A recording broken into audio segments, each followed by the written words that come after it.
மாயாவின் கணிப்பு சரியாக இருக்கா அப்படின்னு நம்ம பொறுத்திருந்து பார்ப்போம். என்ன கணிச்சிருக்காங்கன்னா, அவங்க ஃபைனல் டாப் 5 கண்டஸ்டன்ஸை கணிச்சிருக்காங்கங்க. ஃபஸ்ட்டு அவங்க வந்து சொல்கிறாங்க அர்ச்சனா, செகண்ட் தினேஷ், 2 கரெக்டாக தான் சொல்லிட்டாங்க. 5ல் 2 பாயிண்ட் எடுத்துட்டாங்க. 3வது அவங்க சொன்ன நபர் வந்து ரவீனா. என்ன திடீர்னு ரவீனாவை கணிச்சாங்க? உடனே அந்த இடத்துல விஷ்ணு இப்போ என்ட்ரி ஆகுறாரு. என்னடா சொல்லிகிட்டு இருக்க, யாரெல்லாம் ஃபைனல் போவாங்கன்னு சொல்லிட்டு இருக்காரு. அடுத்து 4வது விஜய் வர்மா, 5வது மணி டிக்கெட் டு ஃபினாலே ஜெயிச்சு அவன் ஃபைனல் போயிடுவான். அது ஒன்றும் பண்ண முடியாது.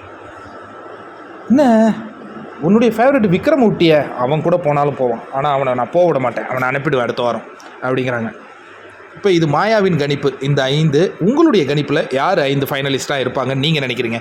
நான் என்ன நினைக்கிறேன்னா, அர்ச்சனா, தினேஷ், விசித்ரா 3ஆச்சா, 4வது பூர்ணிமா கூட வாய்ப்பு இருக்குது. ஒருவேளை ticket to finale Mani win பண்ணால் மணிக்கு வாய்ப்பு.